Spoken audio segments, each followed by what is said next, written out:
uma mudança que parece simples, ela vai ter todo um impacto na cadeia. A gente mal consegue assimilar o que está acontecendo, já vem outra coisa nova. Sim. E o RH precisa estar atento a tudo isso, né?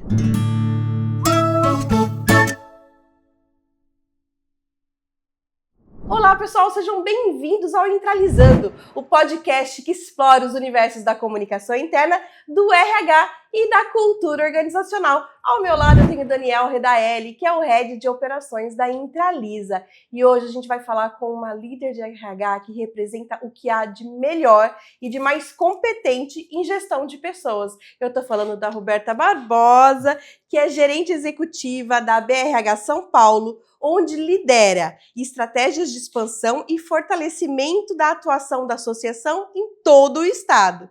Com trajetória sólida em recursos humanos, é reconhecida por integrar gestão de pessoas, cultura e propósito, consolidando o RH como parceiro estratégico do negócio. Atua também como mentora de carreira e dedica-se a causas sociais, como diretora de RH do Grupo Rosa e Amor de Valinhos, que apoia mulheres em tratamento contra o câncer, impulsionando iniciativas de acolhimento e desenvolvimento humano. Também atua como conselheira no Conselho Municipal dos Direitos da Mulher de Valinhos, contribuindo para políticas públicas voltadas à equidade de gênero e ao fortalecimento da representatividade feminina. Sua marca é a capacidade de conectar pessoas, valores e resultados com empatia e visão de futuro. Roberta, é uma alegria enorme ter você aqui com a gente. Seja bem-vinda. E hoje a gente vai falar sobre o presente e o futuro do RH. É isso aí. Gostoso papo, né, Dani? Demais. Privilégio a presença da Roberta hoje. Mas antes da gente começar, a gente faz a nossa autodescrição. Vamos então lá. Eu vou começar por mim aqui. Eu estou de sapato preto, eu estou com uma calça preta com umas estampas meio bege, uma blusa preta, um casaqueto de tricô bege, estou com alguns acessórios dourados. Meu cabelo vem até a altura do queixo, mais ou menos, cor castanho, com alguns fiozinhos brancos e tem a pele clara. Boa. Dani. Para quem acompanha os nossos episódios, sabe que meu estilo é parecido e não muda muito. Estou aqui com a minha bota marrom, minha calça jeans preta, uma camisa manga longa de um verde escuro. Meu cabelo é curto, minha pele branca e um pouquinho já o cabelo e a barba começando a ficar grisalho, tá? Oi, gente. Antes de eu me autodescrever, eu queria agradecer a oportunidade, né? E agradecer, inclusive, a descrição. Ela me descreveu tão bem que eu vou copiar e colocar no meu LinkedIn, tá? Boa. Boa. Mas, enfim, eu sou uma mulher branca, de olhos verdes. Eu não tenho cabelo, sou careca por questões que eu comecei a perder o cabelo e acabei assumindo que vou ser careca mesmo. Não fui atrás mais de mais tratamentos, né?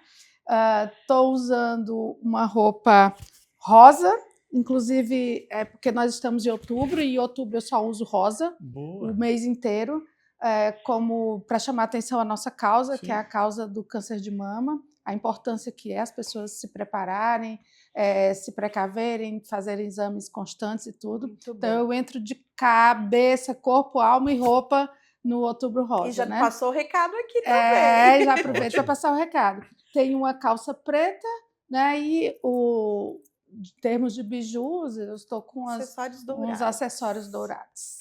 Muito bom, agora a gente pode começar. E a gente começa falando de força do coletivo. Olha que tema potente, né, Roberta? Você ocupa um espaço bem privilegiado na BRH São Paulo, que hoje é um dos principais polos de pensamento sobre gestão de pessoas no país. Sim. Como que tem sido o desafio de liderar estratégias de expansão e fortalecimento da associação em um contexto tão dinâmico como o nosso? Olha, tem sido desafiador e envolvente, né? Como tem que ser para todo o coletivo, né? Tudo que a gente quer construir com o coletivo, na minha visão, tem que ser desafiador e envolvente, né? Para poder a gente trabalhar todas essas estratégias no estado de São Paulo, a gente tem uma estratégia de regionalizar. Então, hoje a gente tem 9 regionais espalhadas no estado de São Paulo. Então, essas regionais, elas aproximam o associado do corpo diretivo, tá? E esse corpo diretivo ele é formado por voluntários que também assumem a missão, a visão da associação. Então, assim, a gente faz um trabalho muito forte de engajamento, de cultura, para que as pessoas entendam o que é importante, quais são os valores da BRH, o que a gente pode estar trazendo, o que a gente pode proporcionar ao nosso associado, né? E aí tem algumas questões relacionadas à própria como fazer, né? Então, o como fazer, apesar de as regiões elas serem diferentes, porque a demanda do RH, por exemplo, aqui de Campinas, na região de Campinas, que a Regional Campinas trabalha, é totalmente diferente da demanda, por exemplo, lá na Baixada Santista. Porque os profissionais eles exigem outras coisas. A Baixada Santista é um polo muito mais portuário, então eles trabalham muito com administrativo, com gestão de pessoas, mais a parte bem operacional mesmo. Aqui em Campinas a gente usa muito mais o estratégico, porque a gente tem muitos heads aqui na própria região. Muitas áreas corporativas, muitas né? áreas corporativas. Aí eu vou lá para o Centro-Oeste e o Noroeste Paulista, que é onde eu também tenho 2 regionais, eles são mais do agro, né? Então, eles são mais voltados para o sucro alcooleiro, ou então a própria soja. Então, a demanda do profissional do agro também é diferente da demanda daqui, que já é diferente da de São Paulo, que aí São Paulo já tem outra. Então, assim, apesar da gente ter todas essas regionalizações, a gente tem que ter um modo de trabalhar, um modus operandi. Então, a gente trabalha muito com esse modus operandi para poder aproximar o associado das nossas ações. Acho que numa proporção, guardadas as devidas proporções, você ia falar isso? Exato.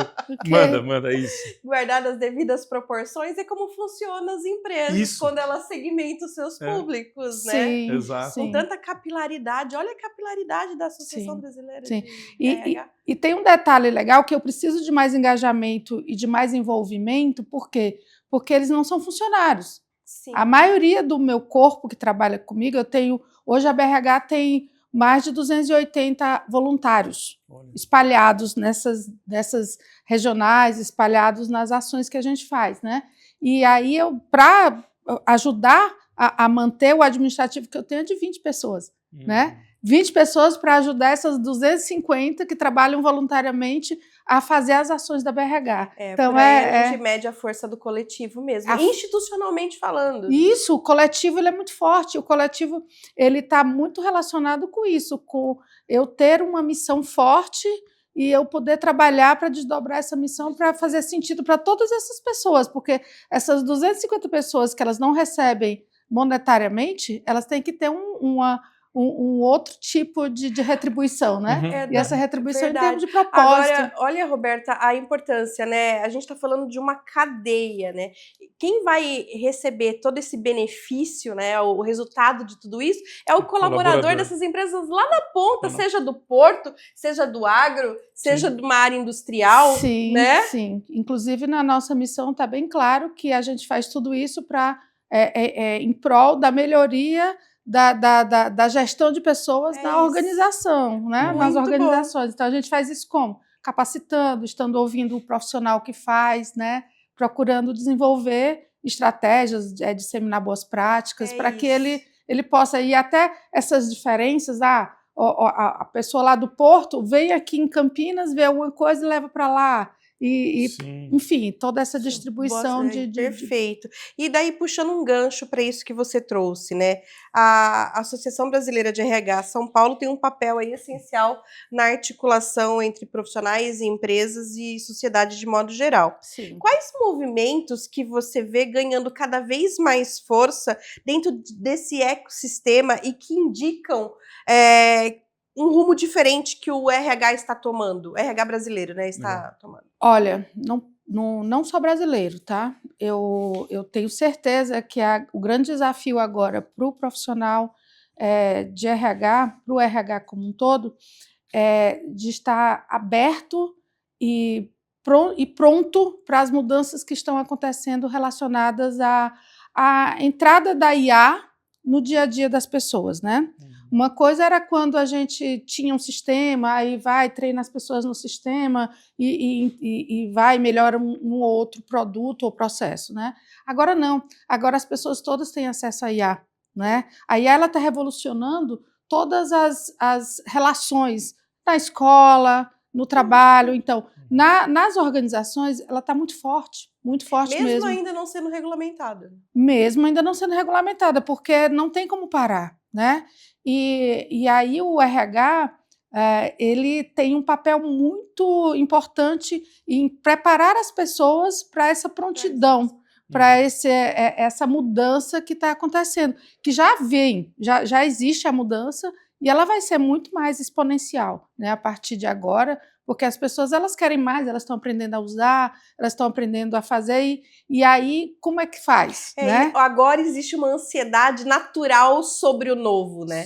Sim, sobre o novo. Inclusive, muitos RHs estão recebendo a área de inovação para eles, porque a tecnologia você pode comprar com dinheiro, mas a prontidão das pessoas para usar a tecnologia em prol de um objetivo, você não compra com dinheiro.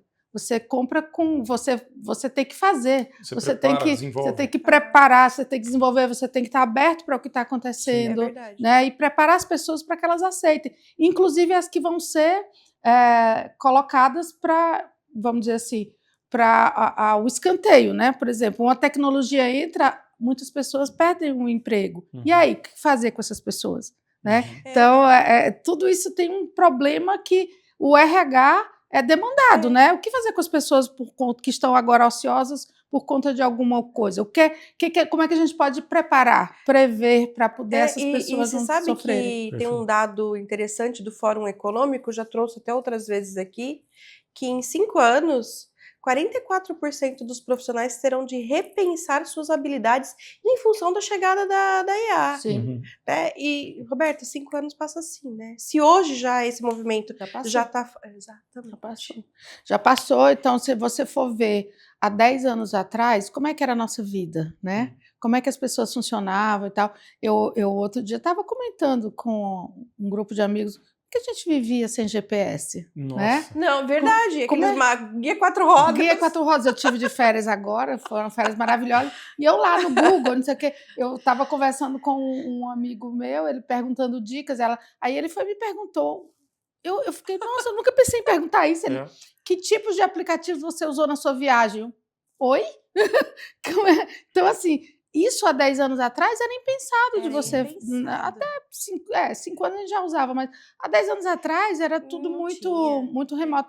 E é exponencial, a mudança é exponencial. Tudo vai muito rápido, né? Muito rápido. A gente mal consegue assimilar o que está acontecendo, já vem outra coisa nova. E o RH precisa estar atento a tudo isso, né? Sim, precisa estar atento. Impacta diretamente as pessoas. Por conta até de... Uma mudança que parece simples, ela vai... ter todo o impacto na cadeia, né? E como é que o RH pode ajudar nisso? Ajudar visibilizando, viabilizando para que essas mudanças sejam menos traumáticas possível e tenham também a questão do compliance, menos problemas relacionados, né? Então, assim, às vezes você coloca, não, eu vou mudar um posto de trabalho aqui, ele vai ser virtual. Tá, ele é mais prático, mas será que esse posto de trabalho vai ser eficiente e tão seguro como se fosse um posto de trabalho? A gente viu aqui, quando eu cheguei, eu tive alguns contratempos que eu disse assim, olha, teve umas mudanças aqui e tal. Verdade. Né? Agora, interessante você ter trazido tudo isso, porque faz um gancho com a pergunta que eu ia fazer na sequência, que é sobre os eventos de RH que acontecem aqui, né? Você está por trás de... Todos. Dos da BRH São Paulo, todos. Todos. Sem exceção. Né? Exatamente. Posso aqui destacar alguns, como o CHRO Fórum. CHRO Fórum. CHRO Fórum, isso mesmo. A Life, né? Isso. Enfim, o que muda na sua forma de enxergar? Você está nos bastidores disso tudo. Isso. Né? Então, talvez as tendências cheguem para você primeiro. É bom, porque quando a gente... Todo evento desses, principalmente os maiores, né, a gente faz uma curadoria. Né, e essa curadoria, a gente faz logo a curadoria de quem vai ser o curador. Né? Então, a gente já chama pessoas de diferentes pontos, diferentes áreas, gente que já trabalhou para poder manter a metodologia e gente nova, para poder a gente ter noção do que vem de novo. Né? pensa essa curadoria? Como que você estrutura isso? Como é que eu estruturo? Aqui um exemplo. Por exemplo, o LIFE, que é o Liderança Feminina em Movimento. A gente começa a trabalhar ele, o evento normalmente acontece em junho, a gente começa a trabalhar ele já agora, esse ano, né? Então, a gente tem um grupo de pessoas e a gente já vamos chamar mulheres negras, mulheres de outra cultura, indígenas, vamos chamar pessoas que são LGBTQIA+, enfim, a gente faz um grupo heterogêneo que tem visões diferentes para a gente poder ter a noção do que é interessante para cada pessoa, do que é discutido, porque se eu ficar só presa a pessoas de RH, ao diretor de RH, eu vou ficar com a visão limitada. Míope, não é 360, isso, né? Exatamente. Então, a gente pega pessoas de várias, até de religiões diferentes. Para quê? Para poder a gente estar... Quanto mais heterogêneo for aquele grupo, melhor para a gente analisar e trazer tendências, né? Então, aí a gente faz normalmente uma pesquisa. Qual é o nosso público-alvo? Para falar liderança feminina, vamos fazer uma pesquisa rápida, mas que seja qualitativa, com pessoas que possam estar dizendo qual é a demanda, né? Aí a gente faz a pesquisa. Dessa pesquisa, a gente analisa os resultados e aí sim a gente começa a fazer a montagem do conteúdo, da programação, quem é que a gente vai chamar, o que é que a gente vai fazer. Ou seja, ouvindo as pessoas. Sim. Ouvindo as pessoas, exatamente. Ouvindo as pessoas que estão dentro, que é a curadoria, e para isso é importante essa diversidade, né? Sim. E ouvindo o nosso cliente. O mercado. Exatamente, ouvindo as pessoas. Você traduziu muito bem. Muito bom. Agora, sobre cultura, propósito e coerência organizacional, né? Fala-se muito sobre o papel do RH como guardião da cultura, é indiscutível isso, né? E também do propósito. Mas, na prática, como que a gente equilibra esse papel que é inspirador com a pressão por resultados, dia a dia, sabe aquele RH ágil que precisa entregar resultado, metas de curto prazo? Posso roubar a tua fórmula? Claro. Ouvindo as pessoas. Ouvindo as pessoas. Sabe por quê? Porque, assim, a gente sempre vai ter a busca por resultados, a gente sempre vai ter aquela pressão, mas para você humanizar o processo, para você garantir que as pessoas... Não garantir é um termo muito forte. Acho que, pelo menos, para você conseguir entender o que está acontecendo em cada uma das mudanças, a gente tem que ouvir, né? Então, usar muito... E aí a gente tem no dia a dia, a IA ajuda muita gente, né? Nesse sentido que a gente tem já muitas estratégias de pesquisas, né? Pesquisas pulses feitas no dia a dia, pesquisas mais sistematizadas que são feitas mais, e avaliações de desempenho, acompanhamentos e tal, ouvindo, é feedback, né? Ou seja, no fundo é conhecendo o seu público, né? Isso. O que atende, o que faz sentido, o que é relevante para ele, para o trabalho dele, né? Onde é que está pegando? Onde está pegando? Né? Isso é importante. Então, ouvindo. Aí você tem que ter estratégias não só de ouvir por ouvir, né? Sim. O quanto mais você puder estabelecer critérios de análise do que você ouviu, né? O que fazer com o que você ouviu, né? Isso vai fazer a diferença no dia a dia. Exatamente. Eu ia falar exatamente isso também, né? Não adianta a gente também só ouvir. É o que a gente faz com isso depois que a gente ouviu, exatamente. Né? Que acho que é tão importante quanto. Exatamente. Quando eu estava na faculdade, uma das coisas que eu aprendi sobre pesquisa era justamente isso. Você não deve abrir uma pesquisa se você não está pronto para mudar. Exatamente. Se você não está pronto para trazer soluções para o que você está ouvindo. Então, assim, ouvir e se preparar, estruturar para dar retorno. Para dar né? retorno. Às vezes o retorno eu não posso mudar. E tudo bem, mas isso ajuda você a consolidar até credibilidade, né? E aí a transparência, né? Então, que é o que está tudo junto na comunicação, né? Você ser transparente, você trazer o recado, né? Com credibilidade, com confiança. Né? E se esse retorno não for popular, tá tudo bem, né? Mas ele tá ali, ele existe, né? Ele foi feito. E às vezes a resistência à mudança pode ser até por medo, porque toda mudança é algo difícil.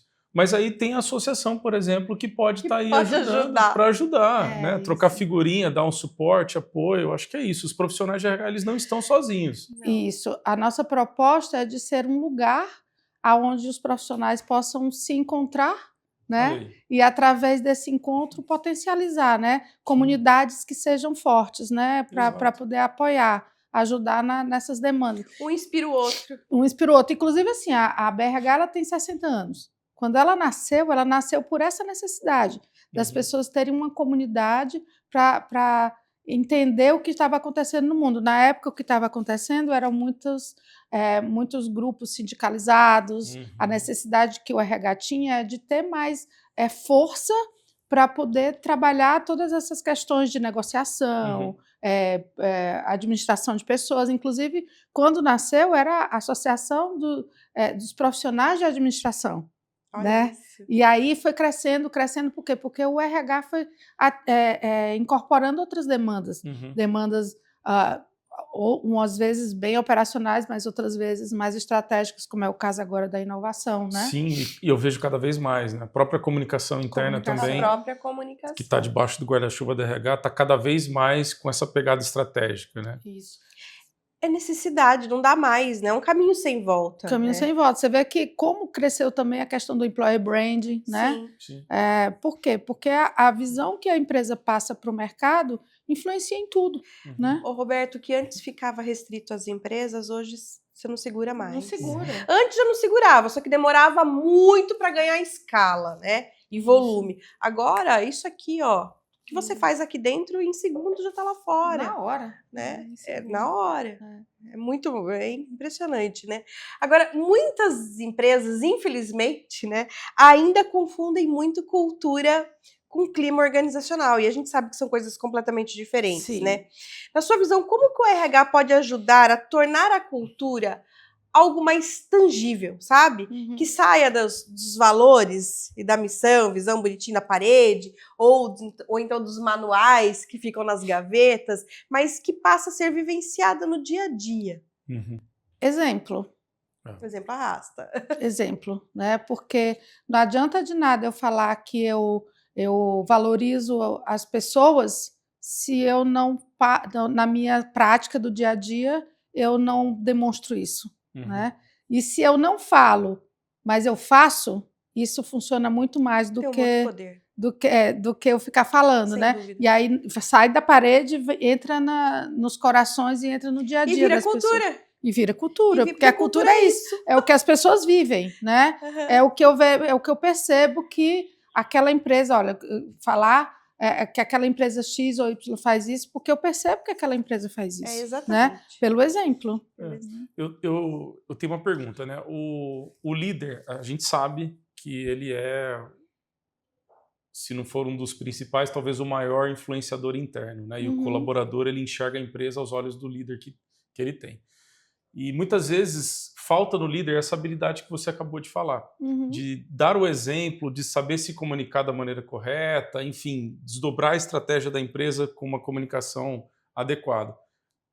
É correto afirmar que o RH pode ser suporte, apoiar e ensinar essa liderança, desenvolver essa liderança para conseguir executar esse papel Sim. de uma maneira correta e melhor? Sim, corretíssimo, né? Porque isso é muito estratégico. Corretíssimo. Inclusive, o RH ele tem que visualizar isso. Esses gaps, né, da liderança. Tem uma coisa errada, né, Roberto? Esse gap da liderança para poder prepará-los, né? Que é o que eu falo da prontidão. Né? A prontidão para receber inovação. O RH é responsável, né, para isso. Né? Mas olha que interessante, né? Às vezes, num ambiente corporativo, nós temos liderança, muitas vezes, de nível, de escala hierárquico alto, né? E o RH que está ali, ele deveria ter a liberdade, deveria ter a autonomia e a habilidade para chegar nessa liderança, inclusive treiná-los, inclusive desenvolvê-los a fazer esse trabalho de repasse da estratégia da comunicação. E você acha que às vezes o RH ele tem um pouco de receio, de medo profissional do RH, tá? Tô querendo dizer medo e receio pelo fato de como assim eu vou ensinar o diretor, o coordenador? Faz sentido isso? Eu acho que existem vários tipos de RHs, né? Tem sim, tem o RH grande maioria, às vezes ele tem medo de assumir essa postura estratégica. Entendi. Né? Às vezes ele espera ser chamado. Tá. E, assim, no dia a dia, acho que o RH não tem que esperar ser chamado. Ele tem que se colocar. Ele tem que ser protagonista. Ele tem que ser protagonista. Assumir a posição. Exatamente. Ele tem que estar à frente e estar lá apontando. Ele não foi chamado para falar sobre a abertura de uma filial ou de um novo tipo de negócio na empresa da empresa. Uhum. Tem que ir lá reclamar. Por que eu não fui chamado?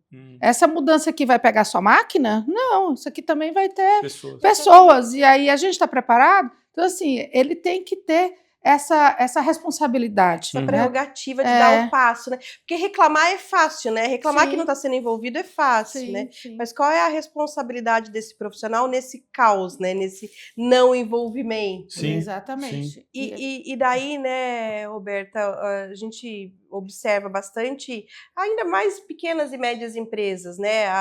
Não é a reclamar, mas trazer mesmo, olha, o RH da minha empresa ainda não é estratégico, ele ainda não senta no board, né? Então, na sua opinião, por que isso está acontecendo a passos tão vagarosos, né? E quais são os desafios? Então, empresas pequenas e médias têm uma questão muito forte, que é o RH chega muito depois. Exatamente. Então, muitas empresas não têm RH. É verdade. E aí, é o administrativo que acumula função. É o administrativo que acumula função. Quando o RH entra, ele vai para baixo do financeiro, né? Folha de pagamento. E aí tal. Então, assim, eu acho que é justamente nesse ponto que começa tudo, né? Na minha visão, né? Porque se muitas empresas não têm o RH, elas já nascem sem o RH, a empresa ela nasce com o financeiro. Né? Mas aí o que acontece normalmente? Não, o dono acha, não, RH quem vai fazer a gestão das pessoas sou eu. Aí vai fazendo e vai fazendo. Quando ele percebe que não dá conta por si só, por conta da quantidade de processos ou então da própria aumento da empresa, aí é que ele vai chamar o RH. Então o RH chega depois. E aí ele tem que se ambientar, ele tem que... E muitas vezes quando o RH chega, já tem algum problema instaurado. Com certeza, com certeza. É verdade. E essa gestão de pessoas que você falou, que às vezes o dono tenta fazer no começo, na grande maioria das vezes, é meramente operacional. Né? Agora, e o trabalho estratégico que o RH tem no dia a dia, que é ouvir as pessoas, fazer as pesquisas internas, olhar para os indicadores relacionados às pessoas, isso com certeza ele não faz, porque não tem tempo para isso. Não faz, e o RH que tem que assumir essa postura do RH de negócio, né? Nem o estratégico, que a gente tem falado muito agora do RH de negócio. Legal. Aquele RH que está dentro do negócio e ajuda, né? Tá junto, vendo o negócio. Né? Então, esse RH aqui, ele acaba chamando um para fazer o operacional, ele não chama aquela pessoa que vai ajudar ele a ver a situação e lançar visões, né? E lançar ações diferenciadas para aquela situação. Às vezes não vê nem o problema acontecendo. Né? É verdade, então... é verdade. Agora, na sua opinião, né, o que tem faltado na formação dessa liderança, né, para que esse papel seja de fato compreendido mesmo e seja transformador? Qual liderança? A de RH? A de RH. Olha, eu acho que muitos RHs eles nascem aos poucos e eles nascem dessa tendência de vamos começar a fazer esse específico aqui. Não, eu não preciso de muita coisa, eu só preciso que cuide do meu recrutamento e seleção. Eu só preciso que cuide. Então, e aí ela não tem a vivência, o profissional de RH acaba não tendo essa vivência de conhecer o negócio. E é muito simples para a pessoa, né? Aquela história, é muito mais cômodo eu estar no meu dia a dia numa sala com ar-condicionado, analisando números, fazendo entrevista de candidato, entregando, ou então analisando o resultado de um clima, e aí chegando lá e dando datas para desenvolver uma pesquisa ou uma avaliação de desempenho, do que eu chegar lá e ficar vendo, mas e aí? O que a gente precisa mesmo para a empresa? Né? Então, entender o negócio, como que o negócio acontece, como né? Que o negócio mas você sabe também, Roberta, que as pessoas elas falam, eu não tenho tempo, né? Ele é consumido por tanta demanda operacional no dia a dia que a estratégia vai ficando só à deriva, né? E daí que bom que tem a IA agora, porque agora não tem mais desculpa. Eu vou dar um exemplo muito claro. Há 2 anos atrás, 2 anos? Não, acho que mais tempo atrás. Há uns 3 anos atrás, a gente fez estava muito se falando em ESG, né, e tal. Sim. E aí a gente vendo, nossa, o RH, ele tem, que nem a inovação agora, o ESG também tem muita vertente, né, para o RH. Então, vamos fazer um curso só voltado para o profissional de RH, para ele entender o que é ESG, qual é o papel do RH no ESG e tal. A associação promoveu isso. A gente promoveu, Legal. isso há uns 3 anos atrás. Legal. E eu fiquei boba, e eu vou colocar aqui, que alguns RHs responderam o seguinte: mas a minha empresa não está interessada em ESG. Aí eu pensei, a sua empresa não, mas você, como profissional de RH, deveria se interessar, porque você é que vai ser o responsável por estar abrindo os olhos, entendeu? Então, articular, né? Isso é de postura, isso é de atitude, entendeu? Então, o profissional de RH, ele tem que assumir esse protagonismo. Ele tem que, a empresa não tem, mas deveria se preocupar, então eu vou me preparar para. Mesma coisa agora, questão de saúde mental, né? Mesma coisa agora, questão de inovação, de IA. Eu não posso ficar esperando que a empresa se interesse. Eu tenho que estar já buscando subsídios para dizer, a gente está perdendo tempo aqui. A gente está, entendeu? Ô, Roberta, mas você acha, então, que as pessoas elas só se mobilizam quando a água já bateu lá no bumbum? Muitas. Não todas, né? Não vamos generalizar, mas muitas sim. Muitas sim. Não. Por exemplo, um caso desse. Não foi só uma resposta que foi dessas, né? Eu ouvi, era um curso que a gente ofereceu para vários profissionais de RH e pelo menos umas 10 pessoas responderam isso. E o que você acha que a gente pode fazer para mudar esse modus operandi, sabe? Então, é justamente uma das nossas missões lá na BRH São Paulo, da gente estar trazendo... trazer provocações. Por exemplo, agora a gente vai ter um evento que vai ser no dia 11 de novembro, que é o CHRO Fórum. Ele é um evento onde a gente traz essas provocações, né? A gente traz... esse ano, o nosso tema vai ser Batidas Humanas na Era da IA.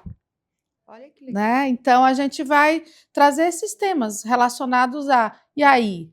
Como é que está o homem na era da IA? Como é que está o profissional na era da IA?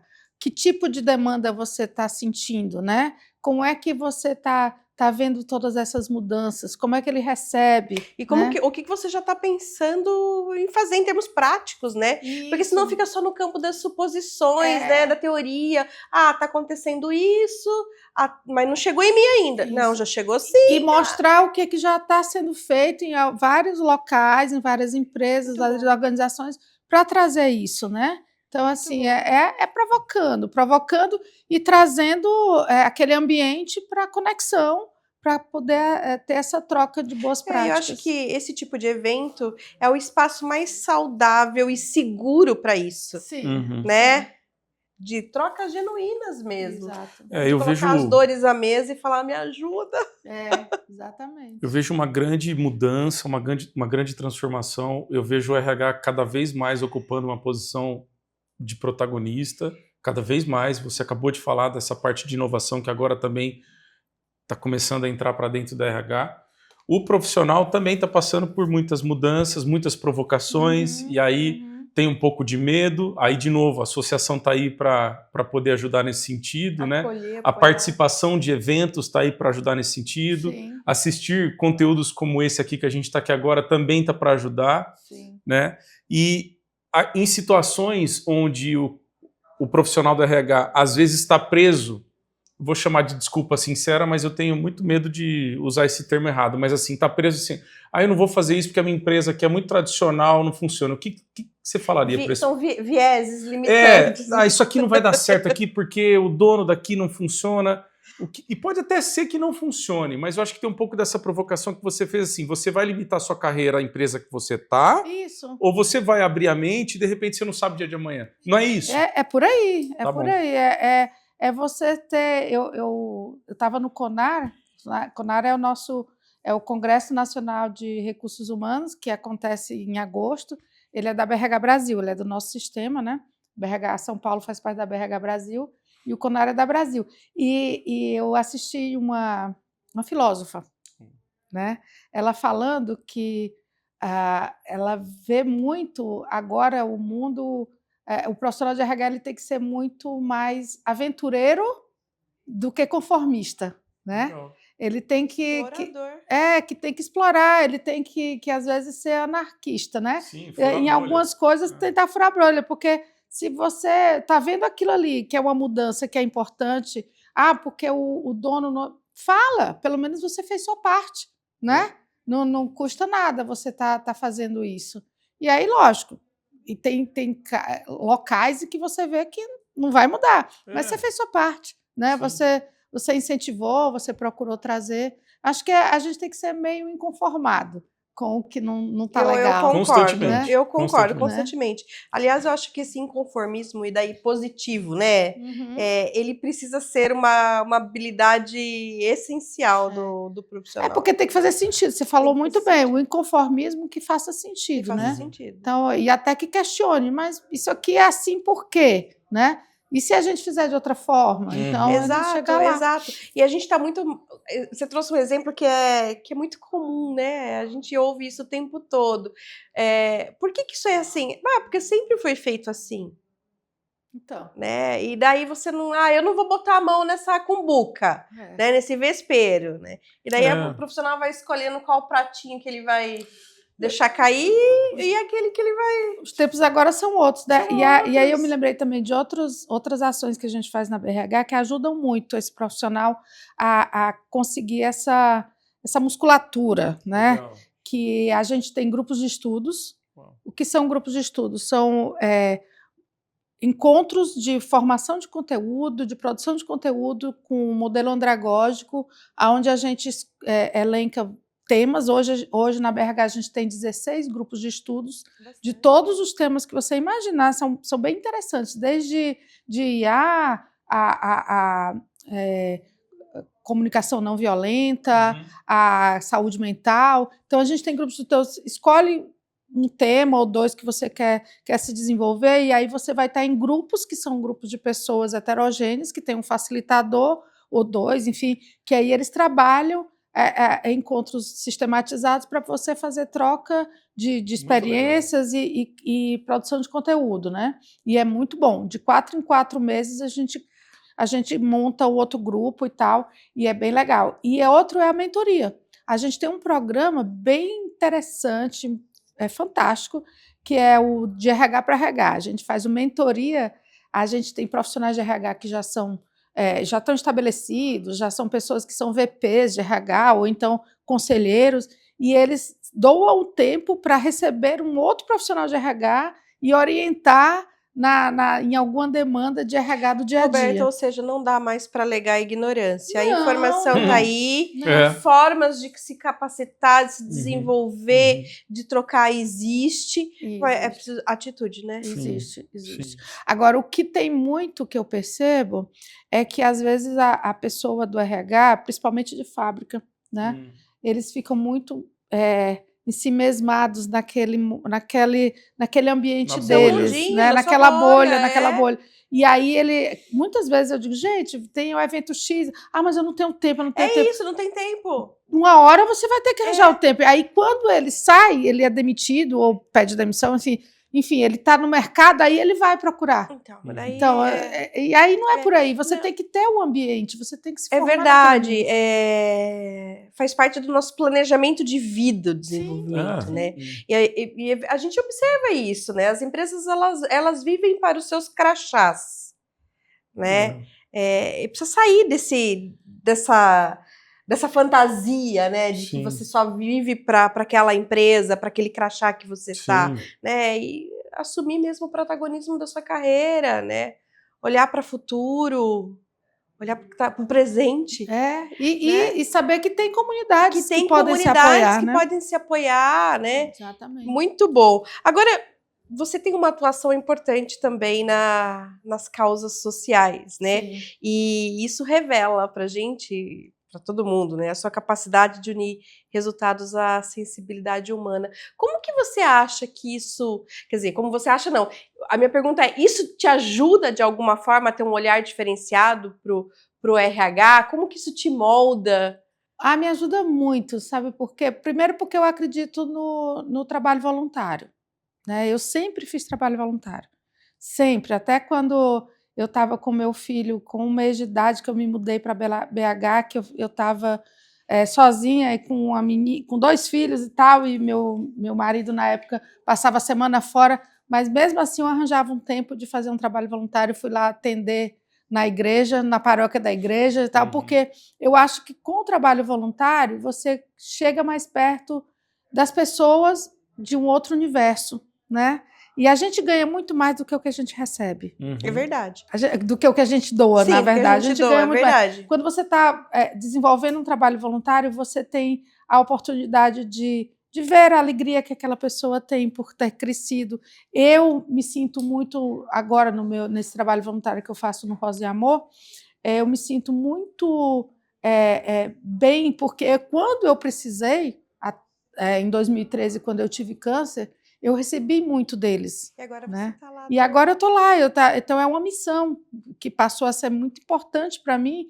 Eu, na época que eu tive tratamento do câncer, eu tive muito mais dádivas do que problemas, né? Eu tive uma doença muito grave, muito, muito difícil, tratamento complicado, que envolve toda a família, mas eu recebi apoio do trabalho, eu recebi apoio dos amigos, eu recebi apoio da família. Eu não tive problema financeiro, porque eu tinha um plano de saúde muito bom, eu tinha o que fazer, eu tive toda questão. E eu fui afortunada. E nem todo mundo tem isso. Não foi uma sentença, né? Não foi. Mas eu sei que tem muita gente no meu dia a dia que eu vejo lá, tem gente que, ao saber do diagnóstico, ela já estava com a vida difícil, ela perde condição de estar trabalhando, aí ela perde. Então, algumas mulheres lá, e agora homens também que a gente está atendendo, a gente tem que dar a cesta básica. Alguns eles precisam de apoio jurídico para poder conseguir uma condição de vida, para poder ajudar no tratamento, enfim. E aí eu me sinto na missão, né, na obrigação de ajudar. Eu estou até devendo, porque esse ano eu não tenho ajudado muito lá na... Isso te dá um olhar sobre o humano completamente diferenciado, né? Sim, sim. Com certeza. Isso impacta na sua atuação na BRH e tudo mais. Isso. Agora, Roberta, voltando, né, para falar sobre transformação e sobre o tanto de coisa que o RH tem que olhar, né? Então, em um cenário de transformação digital, ESG aí bombando, inovação, como você trouxe agora, cultura, o RH ele tem se consolidado como um grande articulador e orquestrador de todos esses temas dentro das organizações, né? Sim. Como não se perder, na verdade, diante de tanta complexidade? Ótima pergunta.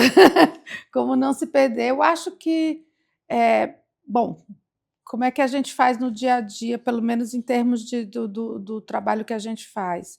Como não se perder na complexidade? É sintonia. Eu acho que é tendo sintonia com as pessoas e com as mudanças que estão acontecendo, né? E essa sintonia ela é feita justamente naquilo que eu estava comentando. Você não pode ficar preso numa sala, num ar-condicionado. Você tem que estar lá junto, né? Você tem que chegar para o dono do negócio, para a empresa, para o CEO, para o acionista e ver qual é a mesma demanda, qual é a mesma necessidade. É X. Como é que está? E vai lá no chão de fábrica, vai lá nas pessoas no dia a dia, na ponta da cadeia. Como é que vocês estão vendo isso, né? Então, assim, essa sintonia. Em alguns momentos, o RH tem que estar lá, conseguindo falar com o acionista, e em outros momentos ele tem que estar lá na operação. Na operação. E fazer essa ligação vai demandar sintonia, né? E ajuda até, né, Roberta, não sei se você concorda, a entender prioridades, né? No momento onde tudo é prioridade, tudo para ele é prioridade, né? Sim. O que de fato impacta mais ou menos o negócio. Isso. né? Que demanda mais energia ou menos energia. Isso. Se ele tem sintonia, se ele consegue entender como é que está o chão de fábrica, como é que está né, a ponta da cadeia e como é que está a necessidade da empresa, porque a empresa também tem que ter lucro, né? Tem que ter resultado. Sim, tem. Mas aí o resultado, ele está sendo sustentável? Né? Como é que faz esse... Então, eu tenho que fazer essa sintonia, eu tenho que entender. Eu acho que perfeito. E diante disso, né? Quais são... o que você considera inegociável para o RH do futuro? Inegociável, para mim, é o respeito às pessoas. Quer dizer, desde sempre, né? É o respeito às pessoas e o respeito ao ambiente, né? A gente não pode mais negar que as coisas que a gente faz influenciam no planeta, né? Sim. Então, assim, me corta o coração ver casos como aconteceu aqui, eu não me lembro mais o nome do rio, ou da represa que aconteceu isso. Piracicaba, né? Que é aqueles peixes mortos, porque... Então, assim, é o respeito. Onde é que está o respeito, né? Então, respeito às pessoas, respeito ao ambiente, né? Eu acho que é inegociável. E respeito a si próprio, né? Porque... Sim, respeito a si próprio. Outro dia, uma pessoa estava me falando, apresentando uma coisa, ela me perguntou, o que a gente faz para evitar o burnout e tal? Eu disse, olha, eu acho que tem uma vacina bem legal para o burnout. Aí a pessoa disse, o que é? Aí, olha, se chama não. E esse não só pode ser dado por você. Tem os limites da sua vida, né? Tem coisas que só você pode analisar. Se você não der o seu limite, as pessoas elas não vão dar para você. Mas essa é uma discussão boa, viu, Roberta? Porque tem a questão da insegurança, né? O medo de perder emprego, né? Sim, uma soma de coisas. É uma complexidade de temas que envolve isso, né? Nem toda empresa, acho que a maioria não dá aquela segurança psicológica para o colaborador, né? Para ele dizer não, né? É delicado, é bem delicado. É bem complexo, bem delicado. Né? Mas é assim, é como dizer o não, né? Talvez a ponta de... O ponto inicial é esse, olha, eu estou sentindo que isso aqui tá extrapolando. Como é que eu vou dizer o não? E às vezes, olha, é tão complexo, né? Que às vezes você nem entende que aquilo é um não para você, que você não consegue dar conta daquilo. Não, você vai assumindo, porque você acha também que dá. O não, ele não é claro para você. Não, você acha que você dá conta. Por isso é que tem que ter autoconhecimento. Autoconhecimento. Autoconhecimento é a chave. Autoconhecimento. Fala autoconhecimento e inteligência emocional, que lidar com tudo isso. Exatamente. Não é fácil, né? Por isso é que é importante. O profissional de RH ele tem que estar disposto a analisar todas essas coisas, né? Acompanhar tudo isso. A ter ferramentas necessárias para ajudar, porque se numa empresa enorme, como é que eu vou olhar 5 mil funcionários? Eu tenho que difícil. Tem que estar instrumentalizado. E eu acho que, eu não sei se você concorda comigo, mais importante, patrocinado pela liderança. Porque senão também de boa vontade o inferno tá cheio, né? Líderes preparados, né? Líderes preparados, patrocinado pela... É muita coisa. É bastante coisa. A liderança, toda vez que a gente faz pesquisa sobre o que é que o RH precisa desenvolver na empresa esse ano, 2025, 2027, o ano 2025 sempre está lá. Liderança e comunicação. Sempre, não, mas você trouxe um tema interessante, né? Tem um dado que a ABERJ trouxe no começo desse ano, a ABERJ, a Associação Brasileira de Comunicação Empresarial, trouxe esse ano e nos outros 8 anteriores também, porque pelo 9º ano consecutivo, um dos grandes desafios da comunicação é justamente a comunicação com a liderança. Isso.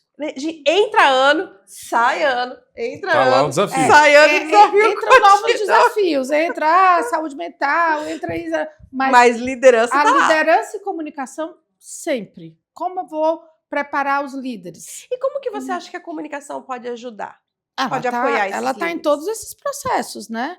Primeiro porque o líder, o soft skill, um dos soft skills necessários para a liderança é saber se comunicar, é ter clareza, ter transparência, noções de comunicação não violenta, né? Trabalhar a como você transmitir algo de forma, né, que seja estimulador. Então, isso tudo tem a ver com liderança, né? Agora, parece tão fácil a gente falando aqui, né? É isso, a gente faz isso, faz aquilo, faz aquele outro. Mas não está acontecendo, porque se tivesse acontecendo, não seria um desafio nada, né? Mas até porque tem uma mudança, né? Você prepara, vai chegando gente nova. Você vê agora, muito claro, né? Sempre aconteceu isso, mas agora está bem forte, porque nós estamos com um fenômeno que a gente está com praticamente 5 gerações trabalhando ao mesmo tempo. 5 gerações trabalhando ao mesmo tempo. E essas 5 gerações, elas têm valores bem diferentes, né? E aí, como é que faz a comunicação entre essas gerações? Né? Então... exatamente. E tem uma outra questão, que daí mexe com cultura também, né? Saiu um estudo recente de que caiu a permanência das pessoas dentro das empresas, que antes era de 10 anos, 15 anos, agora 2 anos, né? E se a gente tirar um recorte só da geração Z, de 9 meses... porque são valores diferentes. Completamente. Né? A minha geração, que é a geração X, ela entrava com aquela ideia, nossa, o ideal é você entrar numa empresa, é você vestir a camisa da empresa, é você crescer, e o status era ter um cargo de liderança. O status para a geração Z não é isso. Não. Ele não quer isso, ele quer qualidade de vida, ele quer... poder, sim, ele sabe que o trabalho tem a ver, ele quer o dinheiro para poder ele viver. Sim, né? só. E ele não vive por dinheiro. Não, e ele também quer estar num ambiente que ele acredite. Então. Né? Que seja relevante para ele. Ele não... Por exemplo, a gente quer muito ter um carro. Geração Z fica, para que eu quero carro? Se eu tenho... porque pra gente... Eu também sou da geração X. Referência de sucesso é diferente. Referência era liderança. Exato. Então, você pega esse menino aí que entrou agora, aí ele vê, ele às vezes ele entrou lá já sabendo, não, vou juntar dinheiro para fazer um mochilão. No final daqui a um ano eu quero ter um dinheiro suficiente para fazer um mochilão. Quer dizer, a empresa ela concorre não com o outro mercado, com o seu concorrente direto, ela concorre até com o mochilão, porque é o estilo de vida, é o que ele quer participar, ele quer viver. É outro tipo de coisa. Trazendo esse cenário, né? Qual que você acha hoje, olhando para o RH, de forma geral, de forma ampla, qual é o produto de maior desafio do RH? Quando a gente olha para a marca empregadora, que é atrair essas pessoas, manter essas pessoas dentro das organizações. Manter. Retenção, né? Manter, porque manter exige justamente isso, eu estar brigando com o mochilão, com o que a pessoa está querendo para a vida dela, né?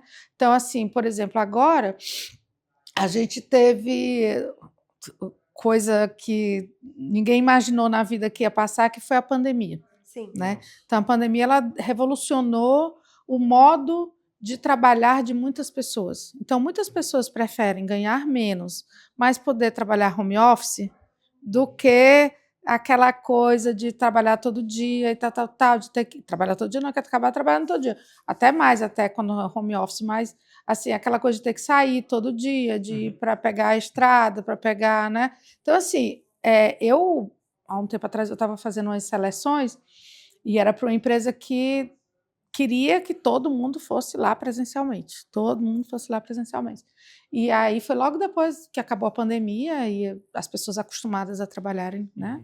E aí eu ligava para a pessoa, olha, nosso pacote de benefícios é tanto, isso aqui tanto, o valor é X. Ela, você não quer diminuir esse salário e deixar eu ficar trabalhando?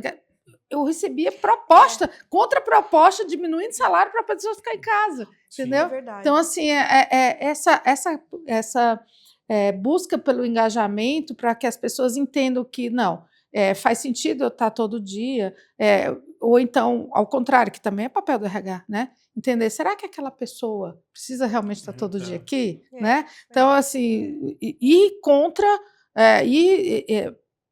estabelecer critérios até para poder abrir a cabeça Eu concordo. do líder. Eu acho que a gente tem dois momentos aí, né? Antes pandemia, pós-pandemia, né? E o modelo de trabalho ele está mudando. A gente Mudou bastante, mudou. Isso a gente falando de modo de trabalho, né? Sistema de trabalho, mas os próprios benefícios, a forma como a gente olha para benefícios, né? Já muda completamente. Completo. Então, assim, eu acho que o grande ponto é esse. Primeiro, você colocar, atrair, sim, mas atrair a pessoa certa é um desafio maior. É um desafio grande. Né? E pessoas não só que saibam fazer aquilo, mas que estejam também com um link, né, com a cultura da empresa. Porque às vezes você Sim. coloca gente que sabe fazer aquilo, mas não está linkado. Não vai dar liga. Não vai dar liga, aí não adianta. E quando essa pessoa correta está lá, você conseguir engajar, né? Você conseguir que ela realmente que ela fique bem, né? Que as pessoas fiquem bem, que estejam juntos, né? Bem entregando resultado, né? Senão também não adianta. É isso, né, Roberta? A gente sempre fala que cultura é sobre quem entra, quem fica e quem sai. Sim. A cultura da empresa, a gente olha para a cultura, a gente sabe direitinho Sim. qual é a cultura quando a gente olha para essas três coisas, né? Muito bom. Agora, sobre Roberta, né? O que você aprendeu, né, liderando pessoas, estando à frente do RH? Quais foram os seus maiores aprendizados? E que você poderia dar de conselho para os RHs jovens que estão ou em transição de carreira, né? Mas jovem no sentido de profissão. Você me pegou essa pergunta muito de surpresa. Assim, quando fala de maior aprendizado que eu tive. Olha, eu acho que vamos voltar ao respeito, né? Nas empresas, eu já trabalhei em várias empresas que eram familiares, empresas que eram industriais, estão completamente profissionalizadas, empresas que estavam começando ou que são bem antigas, né? Que têm toda uma tradição. Eu acho que é a questão do respeito, né? Eu não conheço ninguém que tenha crescido junto com a empresa querendo imprimir o seu jeito sem respeitar o que existe lá, né? Legal. Então, assim, em alguns momentos por exemplo, eu vim de uma empresa que era, quando eu entrei, eu trabalhava numa fábrica e lá eu implantei RH, implantei todo o sistema de franquias e tal e tal. E aí fui para uma outra empresa, que era uma outra fábrica, e essa fábrica era cheia de compartimento. Lá era bem generalista, e nessa outra fábrica eu era bem compartimentada. Eu fui para cuidar da parte de desenvolvimento só, e tinha as outras áreas. Então, assim, se eu quisesse fazer tudo ali do meu jeito, não ia dar certo, né? Eu tenho que respeitar as pessoas. Eu acho que é o respeito. Respeito ao que o acionista precisa, respeito ao que as pessoas precisam, ao que né? foi construído. Ao que foi construído, exatamente. Às vezes até a gente percebe que tem coisas que poderiam ser melhores, mas tudo também tem seu tempo, né? Então é a gente fazer a parte, né? Como eu falei também, né? De ter atitude e tal, mas respeitar, né?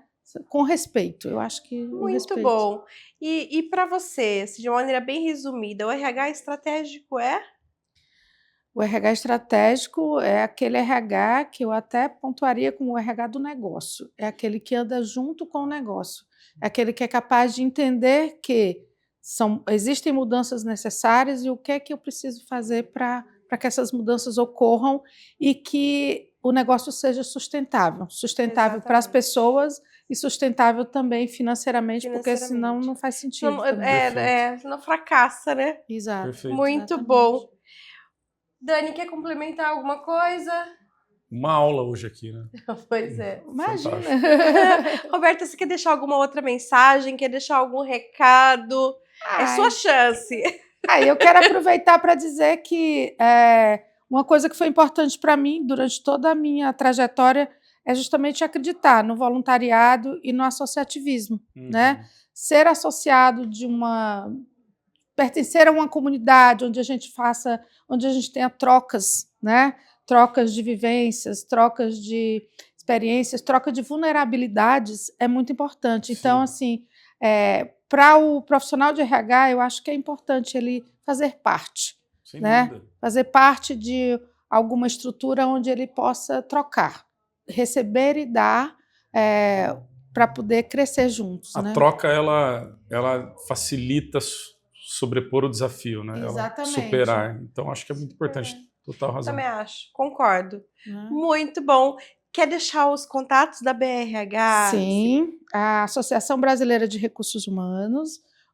A gente tem um site que é www.brhsp.org.br, tá? Lá ele pode ter contato com todas as nossas, né, nossos canais de contato e tudo, e lá ele pode entrar, solicitar uma visita ou então uma conversa com um dos nossos key accounts, que a gente vai poder falar mais sobre quais são E o associado pode ser tanto uma empresa, né, um CNPJ, como uma pessoa física, um colaborador da área. Pode ser pessoa física, pode ser pessoa jurídica e estudante.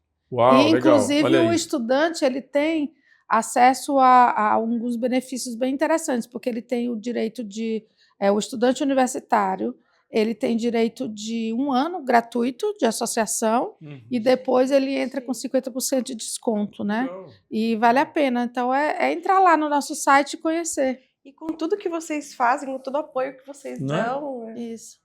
É só muito, usar. É só usar, É só usar. Muito bom. Roberta, muito obrigada. Eu acho que aqui hoje a gente viu que o RH é uma força muito grande de conexão, de cultura e de futuro, né? Sim. E que o inconformismo sempre nos acompanhe, né? Como você falou, conformismo com sentido, né? Com sentido, com relevância, que seja bom para a gente poder transformar a vida do outro, porque afinal de contas é tudo sobre pessoas, né, Roberta? Exatamente. E novamente eu agradeço muito a oportunidade, esse espaço, aqui. a gente se conhecer melhor, né? E, foi ótimo. Enfim, é isso. Muito obrigada. A você que está nos assistindo, ative o sininho do YouTube, acompanha todos os episódios e fica um convite. Se quiser participar da comunidade da Intralisa Verbaliza, entre em contato conosco. Comente aqui, ó. Até mais.